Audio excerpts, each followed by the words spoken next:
and source of the entire universe and everything good in it. In your wisdom and love, you surrounded us with the mysteries of the universe. In that same wisdom and love, you created us in your own image. You gave us the ability to grow in wisdom and knowledge and love, to uncover these mysteries of the universe, and in so doing, to enter into a deeper relationship with you, our Creator. In times long past, you sent us your prophets to teach your laws and to bear witness to your loving ways. You sent us your Son to teach us by word and example that true wisdom comes from you alone. These days, you gift us with teachers who are able and willing to share their wisdom and knowledge with their students, helping them to uncover and to see and to understand in new ways some of the mysteries that you have set before us. For all of these gifts you have given us, we graciously say thank you. But we especially give you thanks this afternoon, O Lord, for these students gathered here who are today graduating from the College of the Marshall Islands. More than 2,000 years ago, your prophet Sirach spoke these words: "If you wish, you can be taught. If you apply yourself, you will be knowledgeable. If you are willing to listen, you will learn. If you give heed, you will be wise." For 2 years, these students gathered here today did wish, and they were taught. They did apply themselves, and they are knowledgeable. They were willing to listen, and they have learned. They have given heed, and they are on their way to becoming wise. And so, loving God, we gather here this afternoon to celebrate and to honor these students for a job well done. They did not accomplish this achievement by themselves.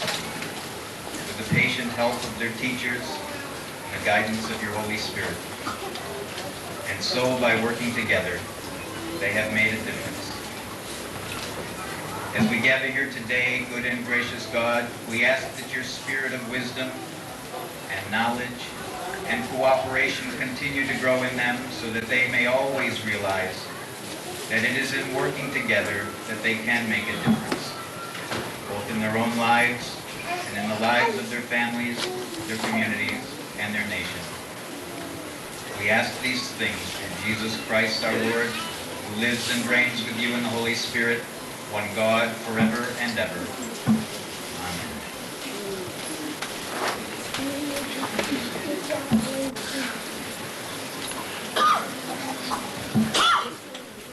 I would like to call upon the College of the Marshall Islands President to do the welcoming remarks.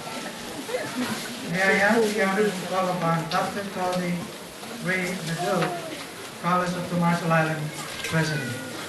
And for that, I say to you, congratulations. I'm really proud of you. The college is proud of you. And today is your day. Thank you. Welcome, everyone. This afternoon, we are fortunate and very honored that Honorable Christopher Loya, Minister of Education, has joined us to celebrate today's commemoration for our graduates. Honorable Loya has accepted our invitation to be present in this graduation and to deliver a special remark to our graduates and to all of us who are gathered here today from different parts of the world. Therefore, without further ado, ladies and gentlemen, may I have the privilege to present you Honorable Christopher Loya.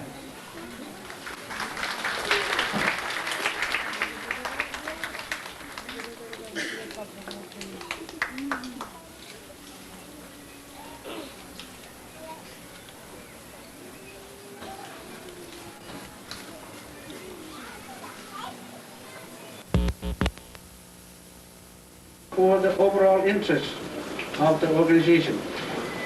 How numerous are the situations in society in which seemingly individual relationships have been so utterly destroyed by the cancerous forces of distrust and suspicion.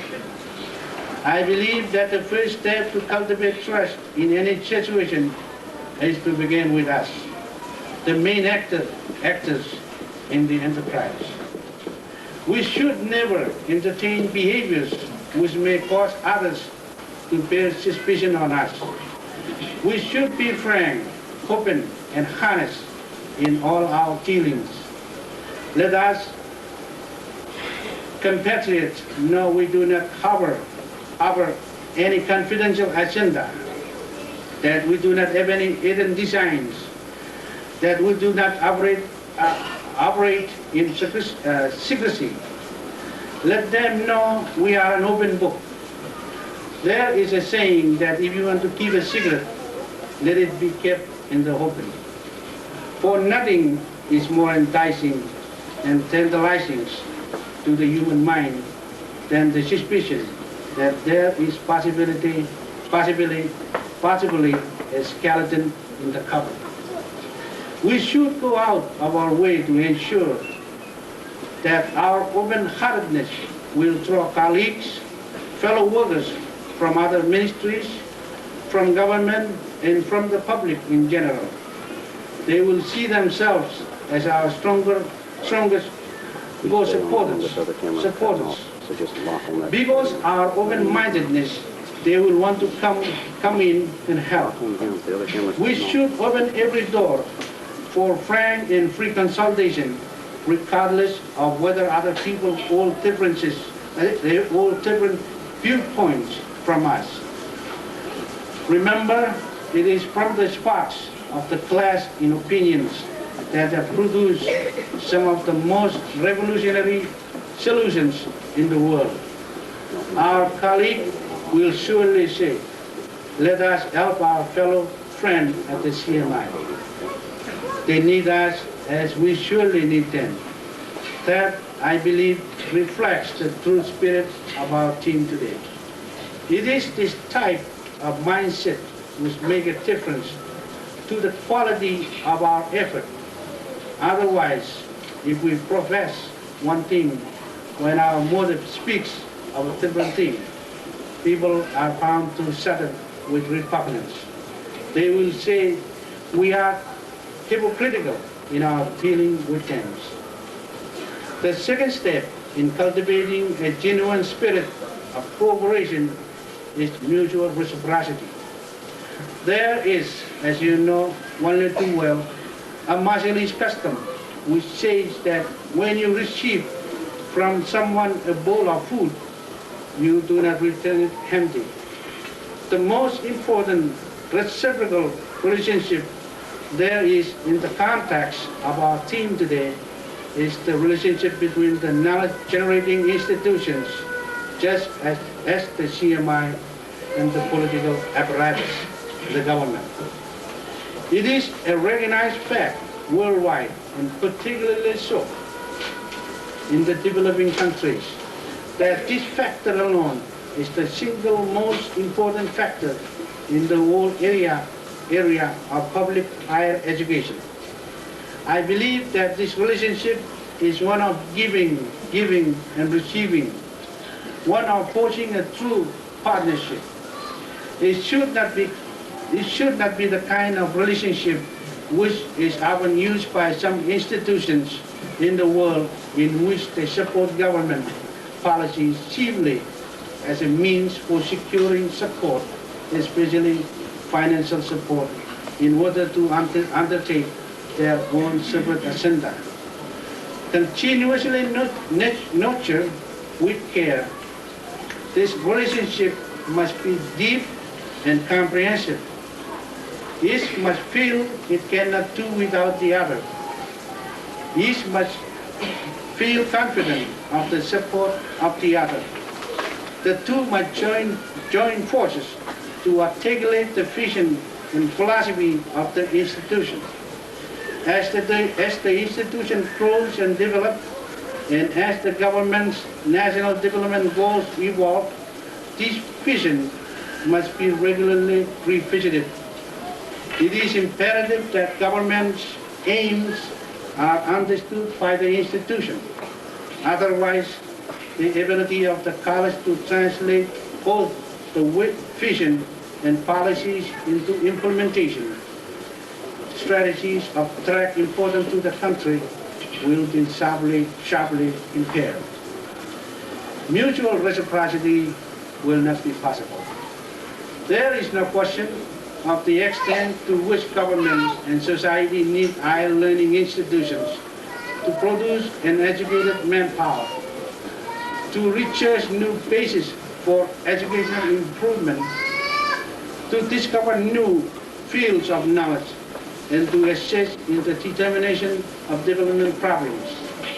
In fact, these are the reasons for the establishment of any higher learning institution.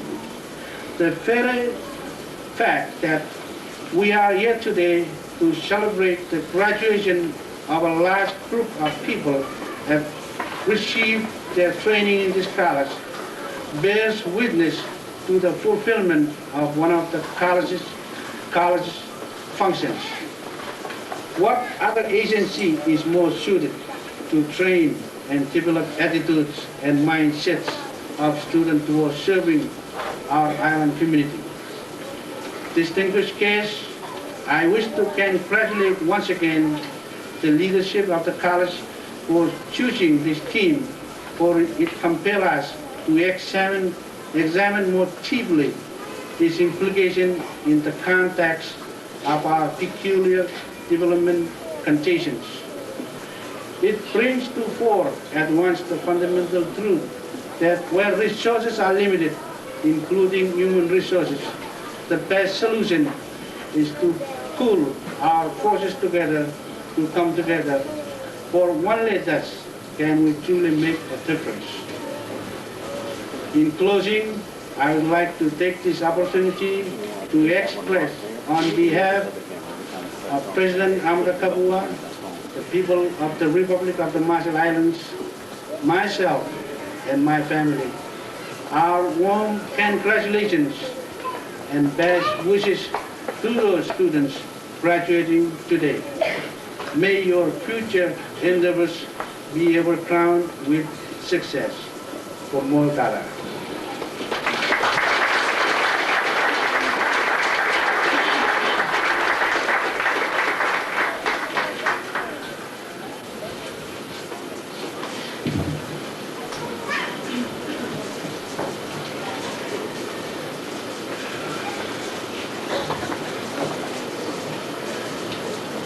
Now I will call upon Lani Kabua, Director of JTPA, who will do the introduction for our keynote speaker.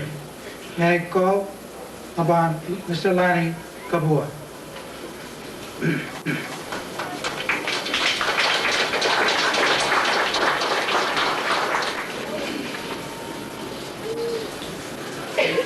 Ladies and gentlemen, it is my honor and privilege to introduce to you our guest speaker for this auspicious occasion. This person is, I'm sure, well known to all of us. We all know that he's a member of the Nidijala and a former member of President Kabua's cabinet. But do we know his personal background and history? That, ladies and gentlemen, is what I would like to share with you before he takes over the rostrum. He is now 50 years of age, having been born just 6 months prior to the end of the World War II. To be exact, he was born on February 26, 1945.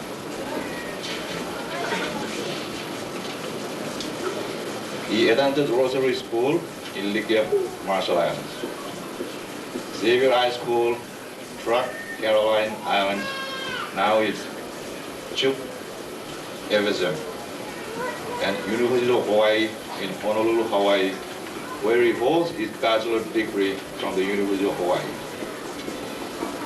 In 1966 to 1968, he conducted research in Marshallese language, leading to publication of first Marshallese English dictionary. And from 1990 to 1991, he was an associate professor in Pacific Studies at the University of Hawaii where he prepared in manuscript a comprehensive account of political history of the Marshall Islands. That has yet to be published. 1979 to 1983, he was the Secretary of Foreign Affairs, Republic of the Marshall Islands. In 1983 to 1987, he was the Minister of Foreign Affairs. He was also the Minister of Health and Environment. Since 1987, he has been a senator for Majuro Atoll, a member of the Indonesian. He is co-founder and owner of Marshall Broadcasting Company, TV and FM stations.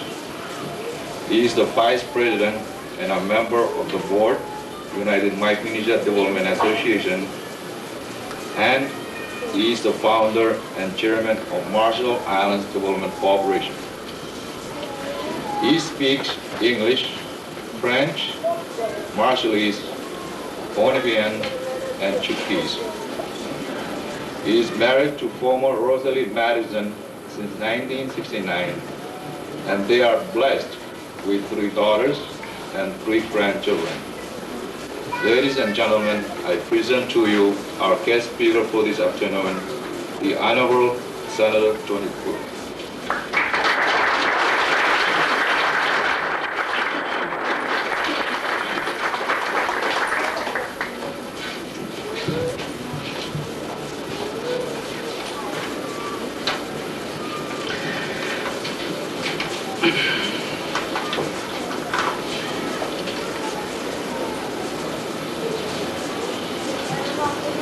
Mr. Lawyer, distinguished guests on the podium, faculty members, traditional leaders,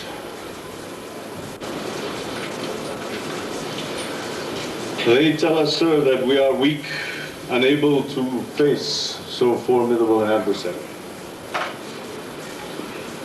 So began one of the most memorable patriotic speeches of all time. Sir Patrick Henry, speaking in face of what many considered to be imminent defeat, helped to rally 13 tiny colonies into a victory the free world has now celebrated for 200 years or more.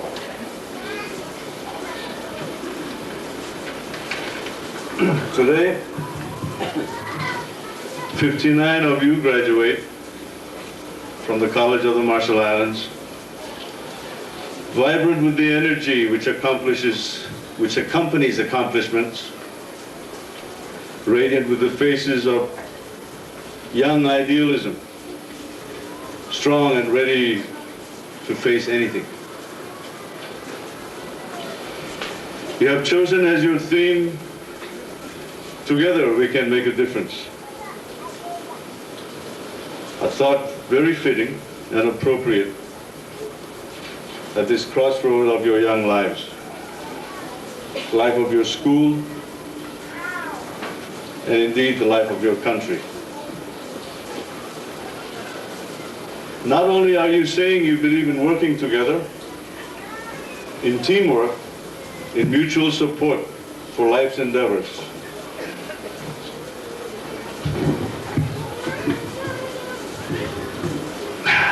but you are also saying, most importantly, that things need to be different.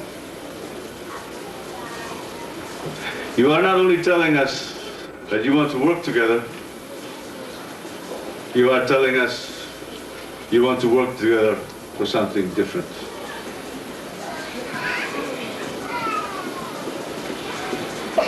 So let us begin with our country. You do not need a string of PhDs after your name to recognize that our republic, our little experiment in democracy, 20th century democracy, faces a crisis of formidable proportions. I realize that some of you are my brothers and sisters from FSN, but we must acknowledge what we speak of today is translatable to our situation there as well. We have a health system that is falling apart even as we speak. Rats almost outnumber Tylenol in the hospital. From contaminated water to malnutrition, a litany of health problems hound our dedicated health workers, and the problems do not end within our borders. Honolulu health care providers have already begun the process of terminating contracts with us. Our health care fund is bankrupt. In 1986, our health services budget was about $7 million. For fiscal year 1996, less than $4 million. If our population grew during that 10-year period by approximately 40%, as our statistics experts estimate, how are we dealing with our constitutionally mandated right to health services? Unfortunately, the Nidhi Jala did not appropriate to Dr. Korean and his staff the power to perform miracles. Similar situations can be found in our educational services. We continue to experience cuts in overall education programs and budgets, while our school population continues to expand. Indeed, the College of the Marshall Islands receives less financial support from its government than its sister colleges receive from theirs in Palau and the Federated States of Micronesia.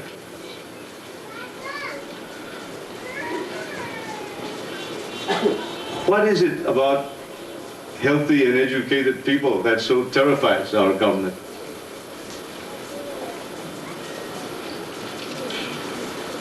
Our economic development enterprises, adventures, some of them, have set us back millions and millions of dollars. None of these development enterprises, with the notable exception of the ships registry, have provided any returns. Even government-run monopolies, yes, monopolies, lose money. And if some do make money, they are so much in debt that they have to keep rates up in order to provide for equally high debt service. I could go on and on with lists of things immediately facing us that are wrong with our young nation. Fortunately for you graduates, this is not the Nidhi Jala, and I will avoid that temptation. Let us simply agree that we have indeed some fundamental obstacles within. I'm not even going to talk about Social Security. You all know about that. We also have problems from without. The darkest legacy left behind by our former colonial authorities continues to haunt us. Recent revelations have confirmed some of our worst fears about the radiation damage brought upon us and our lands by the United States military and its contractors in the testing program. We must be truly grateful, however, for the recently adopted policy of openness, which has allowed us to obtain material heretofore classified and held in the secret files of the United States government. More information has been promised. As a matter of fact, I am told this college will be the recipient of a grant shortly to manage and computerize all these files being released by the United States government. Until full disclosure is reached and the full extent of radiation damage in the Marshalls is understood, acknowledged, and accepted by both governments, the issue cannot be put to rest. Further, it cannot be allowed to wallow in bureaucratic backpedaling and interdepartmental rivalry on the part of the United States. The Marshall Islands to be penalized both financially and politically for the sins of its colonial masters. No other place in the world has a health program which requires you to meet unreasonably stringent requirements before required medical treatment is dispensed. You may have the right disease, say cancer, the right time. You were born in 1954, but you come from the wrong atoll, Ilook, so you don't qualify. Or you may have the right disease, come from the right atoll, but live there after 54, so you will see a different doctor or get referred to a different hospital. You can be sent to Brookhaven, Cleveland General Hospital, Straub, Tripler, Kuakini, or even Manila, depending on where you were born, when you were born, or what disease you are suspected to have. This, when convoluted with so-called political referrals, becomes extremely confusing. What really hurts is when our government becomes straddled with medical bills that should be charged against the nuclear testing program, but end up being paid for with the already meager funds set aside for the general population.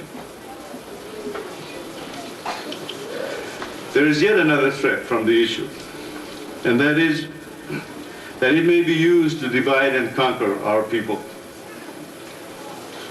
Already, forces are at work to pit Marshallese one against another in a mad rush to obtain more radiation-related funds, more radiation-related services than the other.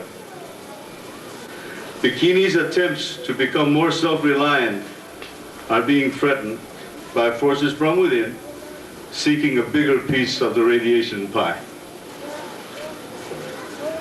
Secret and not so open activities related to storage of nuclear waste abound, and the public has yet to learn from government the direction that enterprise is taking.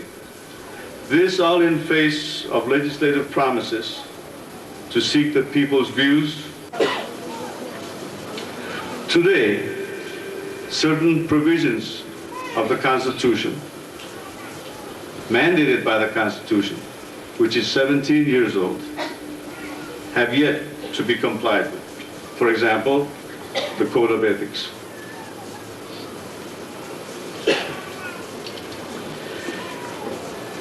If we were a little bit more faithful in compliance with the Constitution, that would, I think, preclude government officials running off to Honolulu and signing multi-billion-dollar deals without the knowledge of the government agencies most directly affected.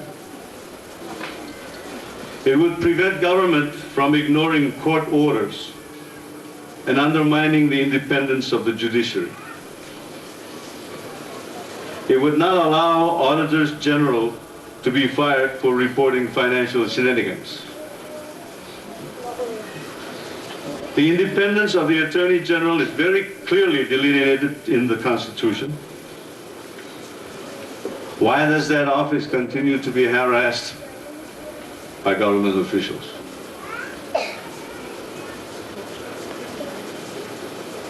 The Constitution recognizes local governments and their local institutions, including traditional rights. The central government cannot keep its fingers out of even those sacred rights. The Constitution says no land will be used unless it's paid for. The government uses numerous lands without compensation, including the international airport in Majuro.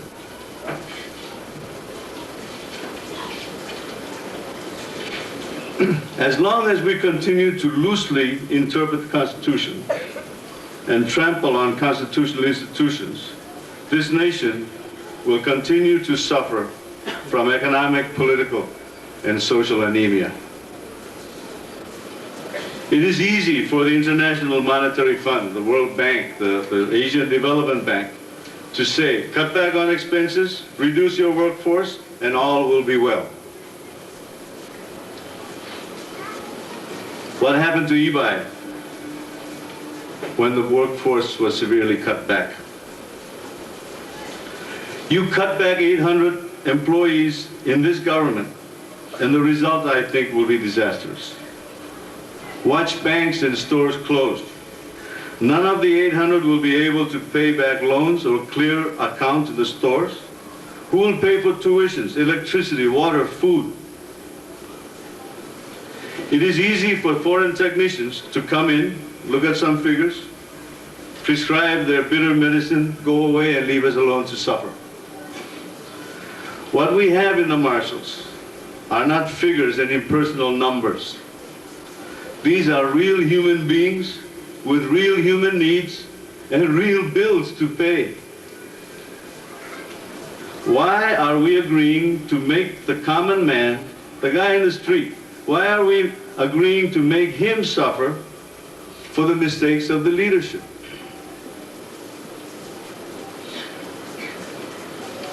Yes, it is easy for the IMF to say, cut back on expenses, reduce your workforce, and all will be well. But all will not be well until we return to a government of laws and not of men. All will not be well until we return to a faithful following of our Constitution. All will not be well until we recognize that true democracy is not on Marshallese or on Micronesian. We have worked together before to prevent the destruction of our Constitution. We can once again step up to our responsibility to make sure it is held up as the highest law of the land until changed in accordance with its own provisions. That is a fundamental sine qua non of all democracies, anywhere. Only then can we as a nation win the respect of the world and the support of our international friends to overcome the political, social, and financial crises we face. When I told some of my colleagues that I had been honored with an invitation to speak at this graduation, they dismissed my anxiety about what to say by advising me to stay away from the doom and gloom message I have tried to spread over the past several years. But are we really so weak that we cannot face these formidable problems? I think not. What I have said is what is being talked about in all corners of our society. From government workers to taxi drivers to expatriate friends to high government officials. The only thing different is that we speak about these things now openly, while most people are afraid to discuss them out loud. The last time I looked in the Constitution, we still have freedom of speech. The message I give you then today is proof of the confidence I place in all of you and in the education that you have received here at CMI. We have laid out some problems together. We have explored some solutions together. And yes, I really truly believe this.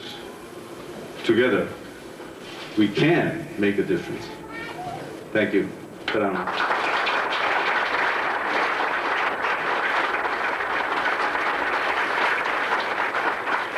Playing the music is Mr. Dixon Chinuna.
This is the moment we all have been waiting for, in which our candidates will receive their diplomas and certificates. At this time, may I call upon Dr. Larry Loga, Dean of Instruction, who will do the presentation of the graduating class. Joining our Dean of Instruction in the presentation of the diplomas and certificates will be Honorable Christopher Loya, Minister of Education, Dr. Dorothy Ray Nadeau, College of the Marshall Islands President, and Mrs. Rosina Korean, Chairperson, Nursing and Allied Department, who will present to the nursing candidate the nursing pin. After the presentation of the diplomas and certificates and the presentation of the nursing pin, special awards will be given to 3 SI leaders from the Student Support Services Program. By Joan Matlock, Acting Director of the Student Support Services, may I now please call upon Honorable Christopher Loya, Dr. Dorothy Ray Nadeau, and Dr. Larry Loga, and Mrs. Rosina Korea.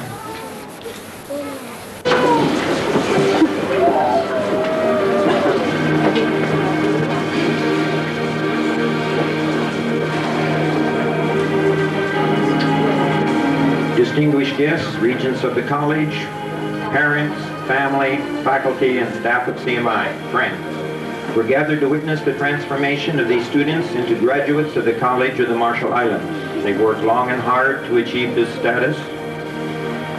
They've had the support of their families, the help of their instructors, and the encouragement of their friends and classmates. It's not been easy, but the students that you see before you have met all the requirements to be awarded an associate's degree. This degree will be conferred today. Mr. Chairman, members of the Board of Regents, Madam President, I certify to you that these 57 candidates receiving 59 degrees are eligible to receive their degrees from the College of the Marshall Islands. I have the distinct honor to present to you the candidates for graduation from the class of 1996.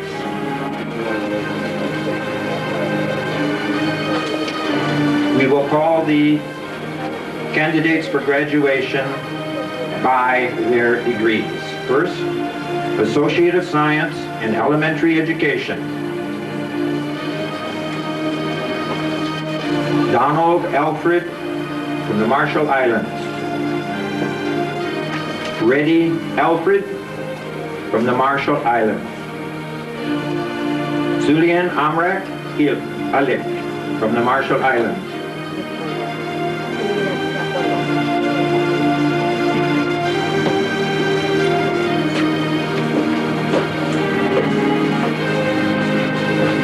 Beta Lanbata Akean, Marshall Islands.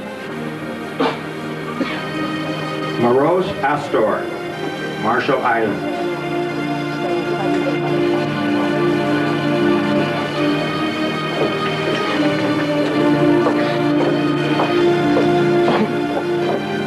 Titus Carlin, Marshall Islands.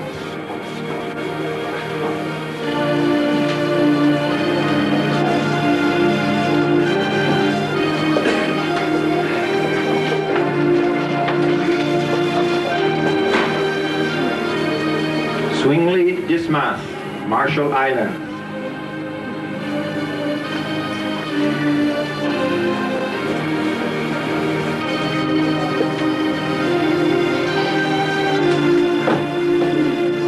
Mubi Hesa, Marshall Islands.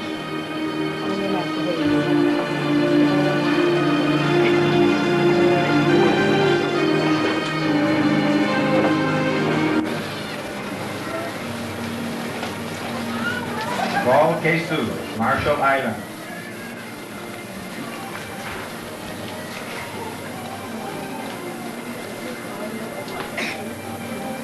Soram Lat, Marshall Islands.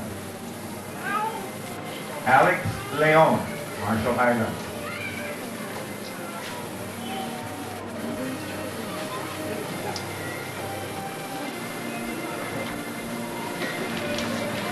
Cyril Lomai, Marshall Islands.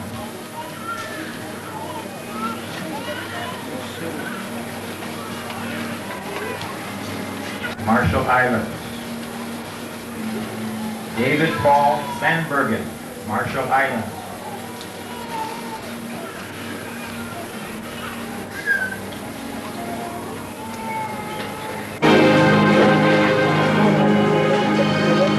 Walton Ruma, Marshall Islands.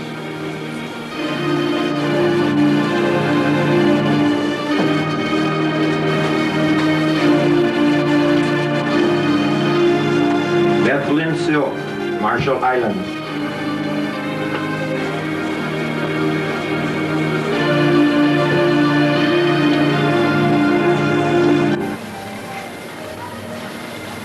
Wesley Talley, Marshall Islands. Now, those who will receive the Associate of Arts in Liberal Arts. Grace Kuma Amu, Marshall Islands. Thomas Abu, Marshall Islands.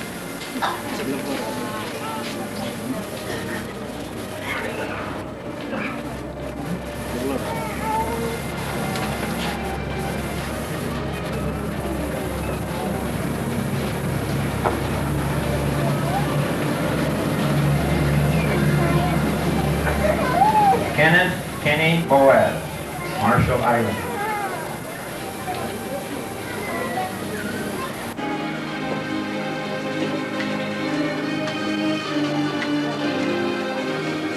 Rose Verena DeBroom, Marshall Islands.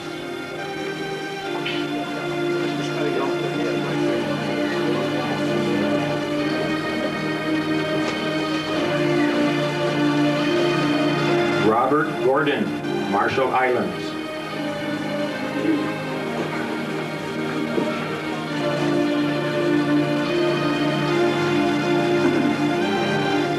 LaRue Ezra Heine, Marshall Islands.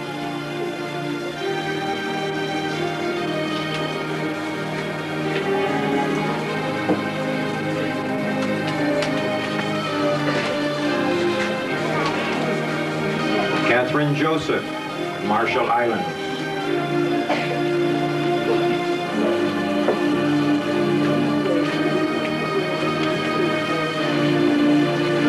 Kenneth Cady, Marshall Islands.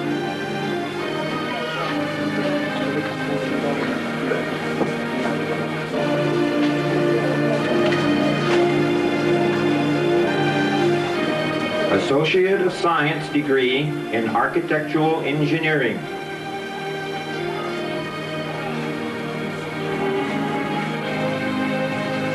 Bobby Anthony.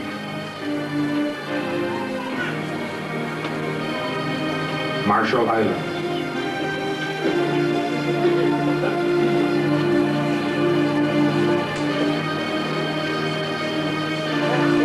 David DeBroom, Marshall Islands.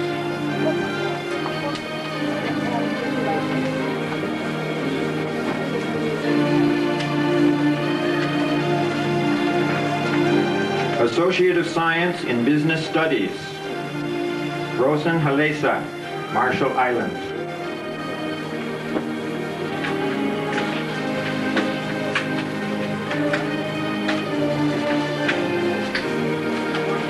Erilyn Johnny, Marshall Islands.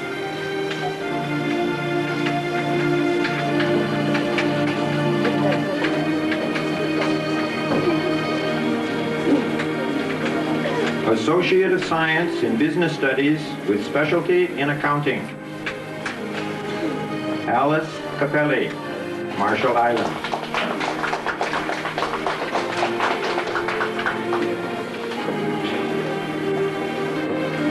Carl Dominic, Marshall Islands.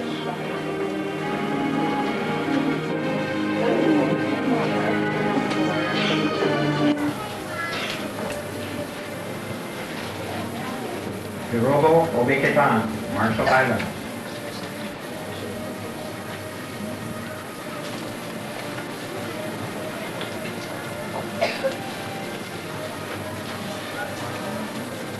Associate of Science in Business with specialty in Computer Science, Frederick Heine, Marshall Islands.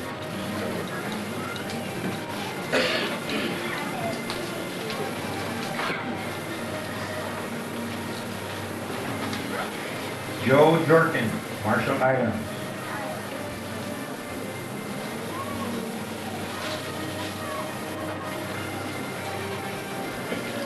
Arlington T-Bone, Marshall Islands.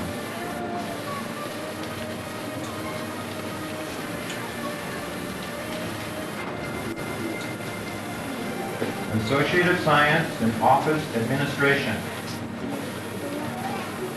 Lawrence Trong Boom, Marshall Islands.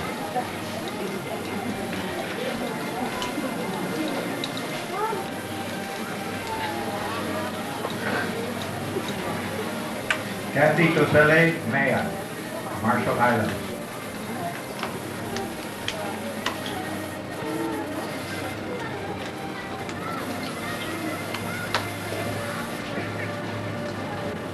Associate of Science degree in Nursing, Catalina Abo, Marshall Islands.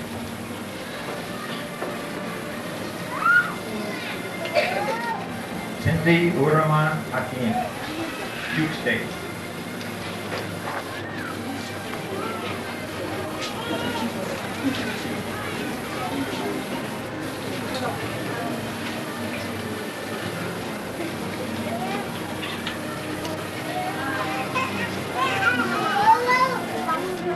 Mira Allen, Santa Fe State.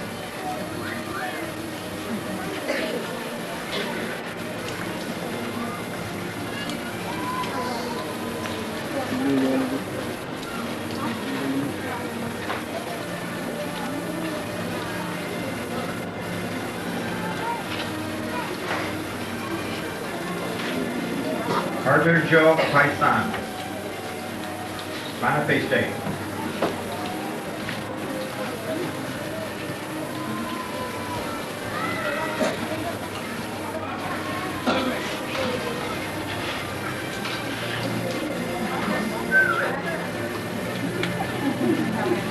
Patricia Leader Benjamin, Coast State.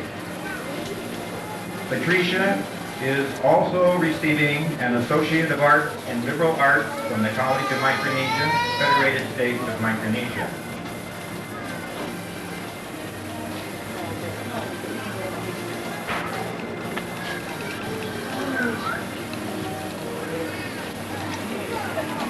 Kenneth Kenny Boaz, Marshall Islands, receiving the second degree today.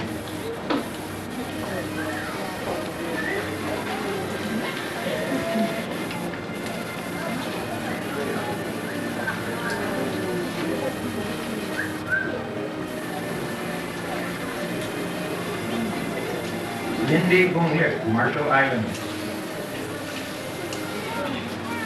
Ben Daniel, Marshall Islands.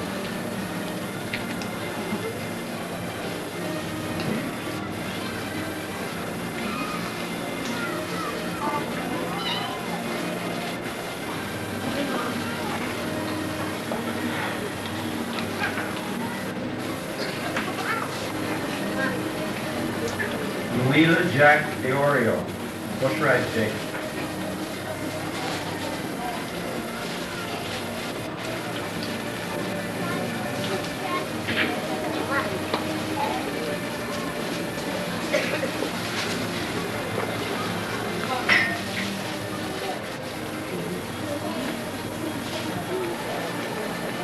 Alinda Heinrich, Duke State.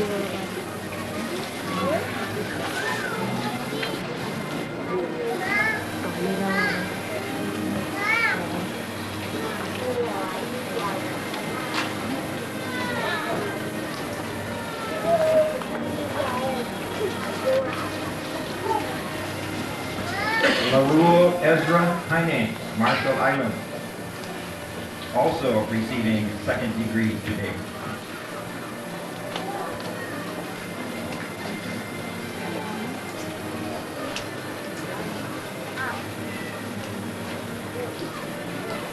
The people receiving 2 degrees today from the College of the Marshall Islands fulfilled the requirements for a dual major. Jessica John, Marshall Islands.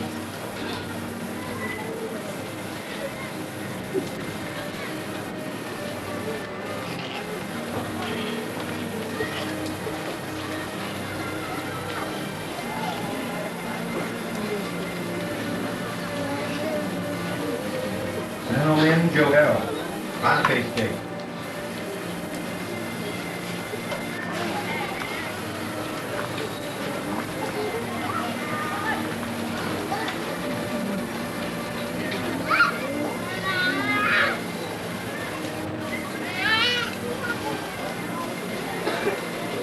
Haley Cano, Marshall Islands.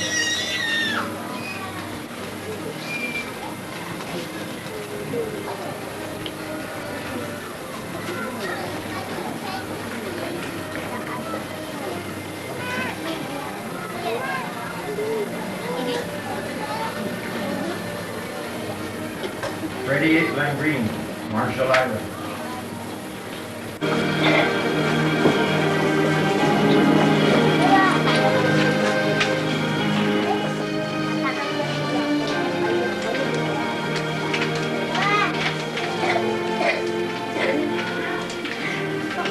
Pauline Langers Hermios, Marshall Islands.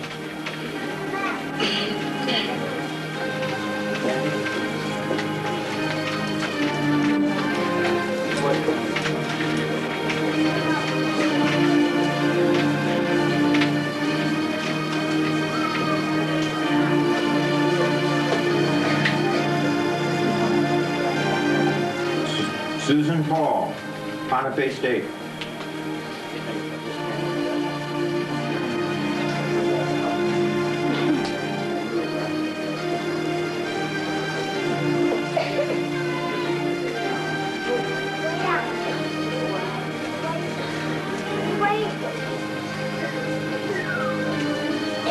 Patricia Ryer, Marshall Islands.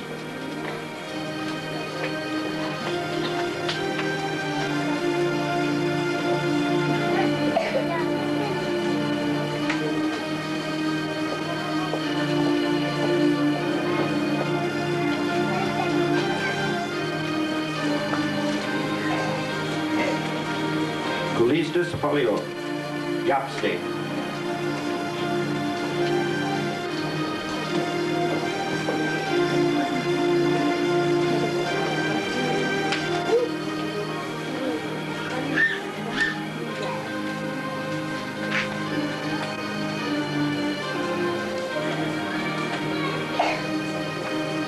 Maria Shomier, Duke State.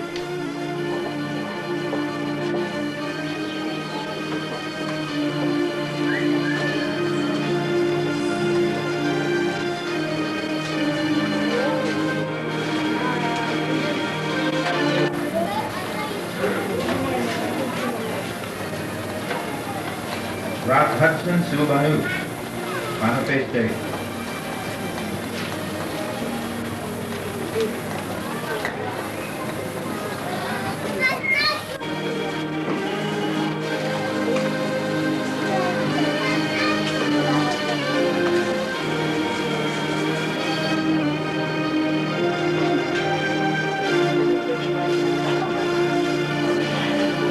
Foster Waguk, Oshrai State.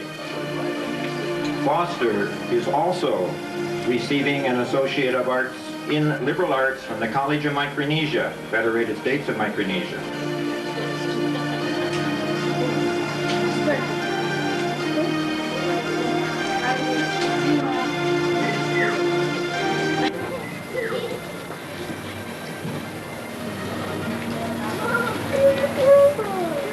We are now ready to award 3 special certificates from the Student Support Services. We'll call on Joanne Joe Matlock to come forward.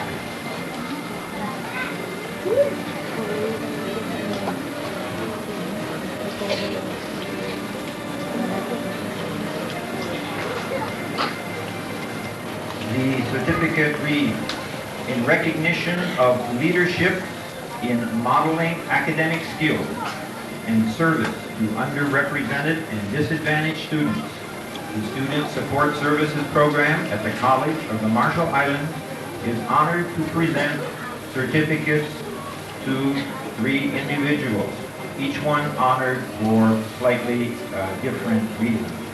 The first is Carter Joe Paisan.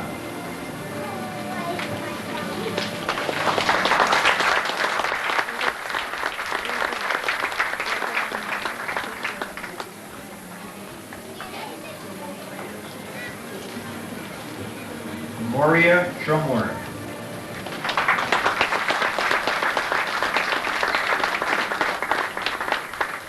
He is recognized for contributions as a peer counselor and as editor of the SSS newsletter.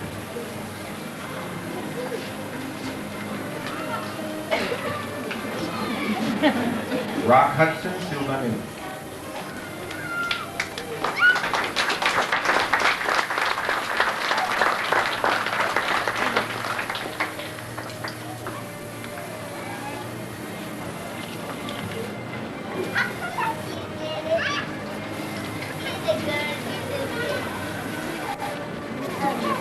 Thank you very much. Congratulations.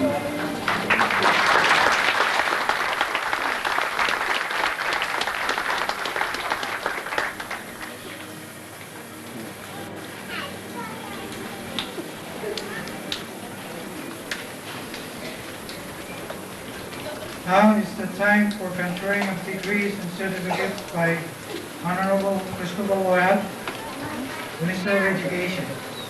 May I have the honor to call upon Honorable Christopher Lloyd.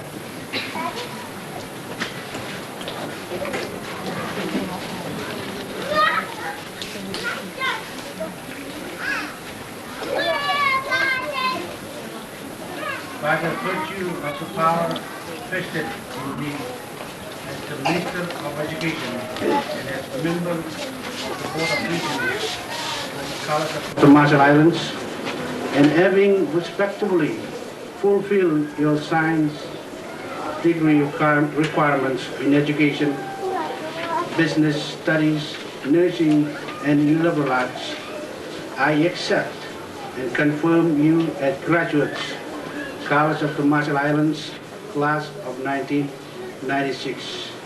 Congratulations and God bless you.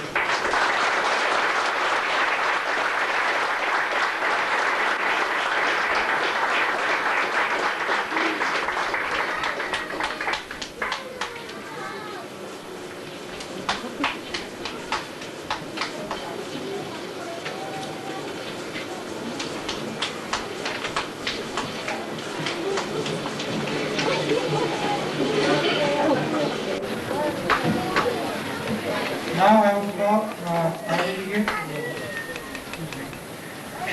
Now we will hear the valedictorian speech from the valedictorian, Ms.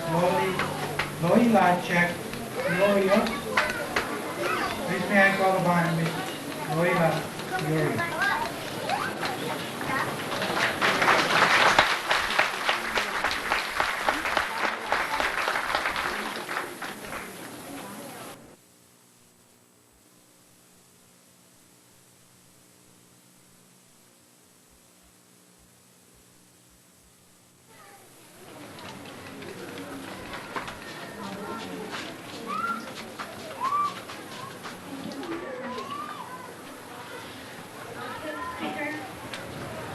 Honorable Minister and Secretary of the Government of Marshall Islands, Father Wick, Pastor Cathedral of Assumption, Reverend Encha, Frida Church Protestant, Dr. Toride Natal, CMI President, faculty and staff, distinguished guests, parents, friends, families, ladies and gentlemen, good afternoon. Before I say a few words, I would like to give a great thanks to the Lord for giving me this opportunity to stand in front of you today as the class valedictorian of 1996. I would also like to thank the CMI staff and faculty for their guidance and support.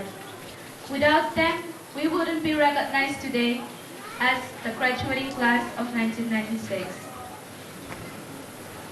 And to my fellow graduates, let's not forget that our theme is Make a Difference. Well, how can we make a difference? Is there any way we can make a difference in today's life? The answer is yes. Of course, the answer will be yes. There is a lot we can do to make a difference. The most important and challenging thing I can think of as I look at today's life is how we as children treat our parents.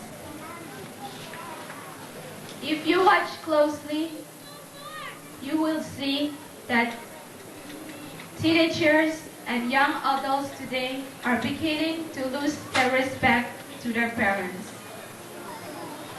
As I look closely to this matter, it urges me to imagine how the world will be in the coming future. My fellow graduates, what I am saying is not to you only, but as a reminder to myself. Let us not forget that parents are special gifts from God. Let us not forget that in our Highland ways and in our customs, we as children respect parents. Let us not forget that one of our responsibilities is to care for and to respect our parents. We are graduating from college. We may know better when it comes to modern life, but let's keep in mind that parents are special in every way. In conclusion, I would like to acknowledge the presence of all the parents, those who are here and those who could not make it, for their non-tiring and for their love, support, and for all the things that they have done for us while we are in school.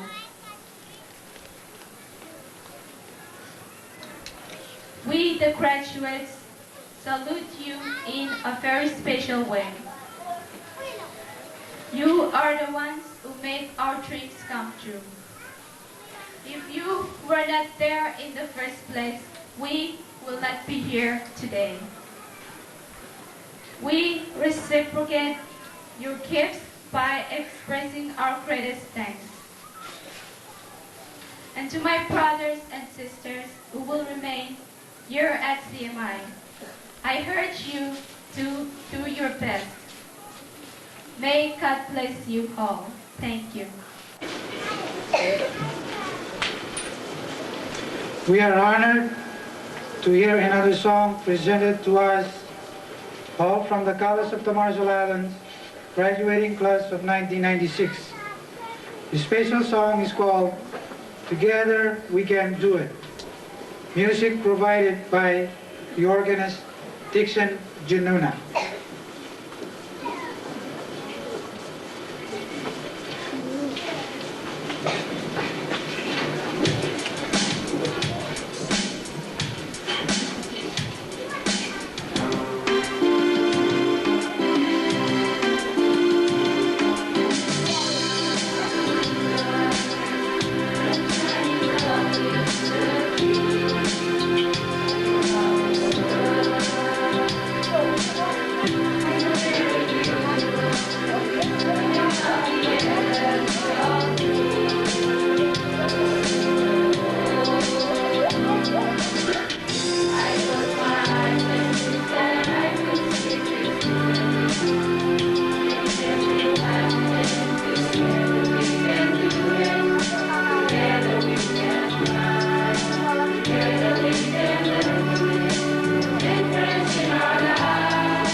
call upon Marie Madison, Director of PRT, for the introduction of Honorable Senator Wilfred Campbell.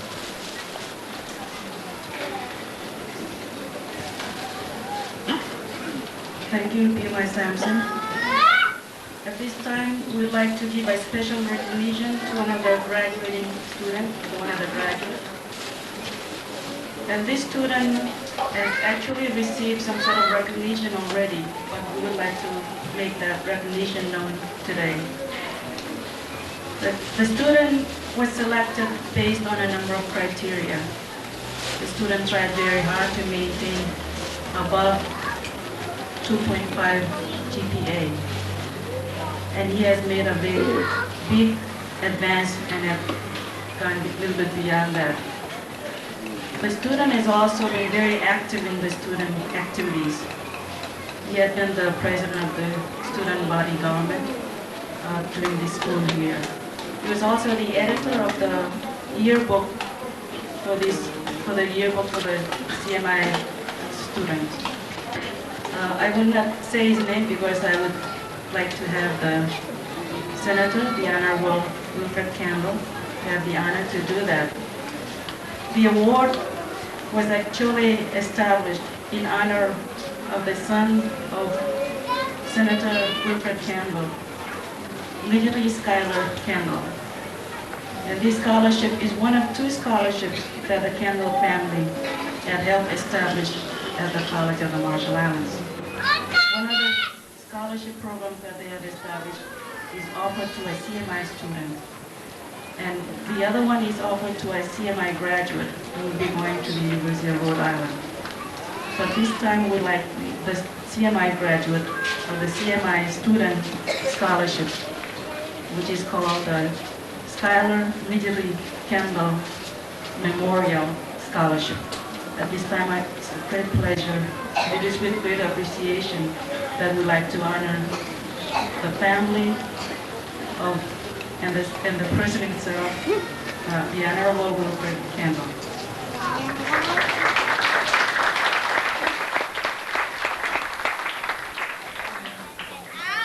Thank you, Marie. As Marie said, the Schuyler Midgley and Memorial Fund was established to assist our students in the Marshall Islands and pursue higher education. At this time, I'm pleased to give recognition and acknowledge the recipient of 1996 Scholarship Award to Mr. Katie Kenneth. Are you there?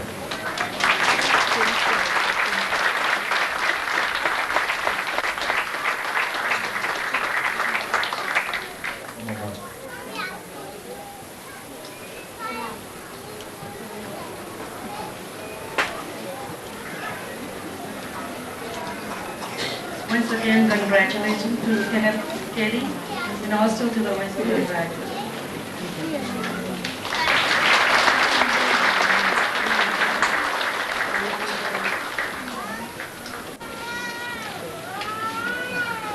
May I ask Father Richard McCall J. to do the benediction?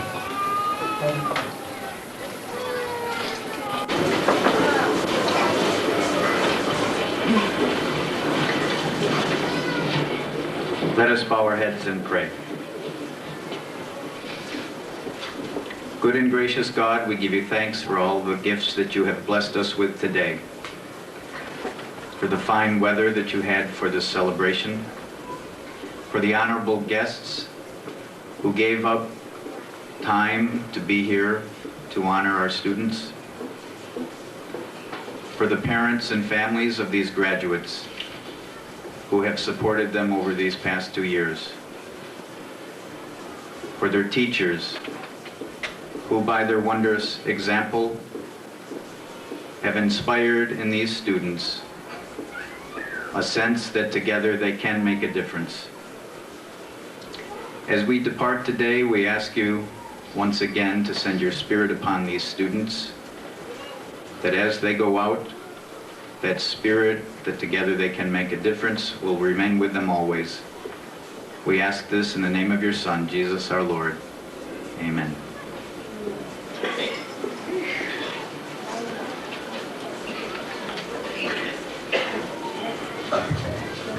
May I call upon Lida if there's announcement?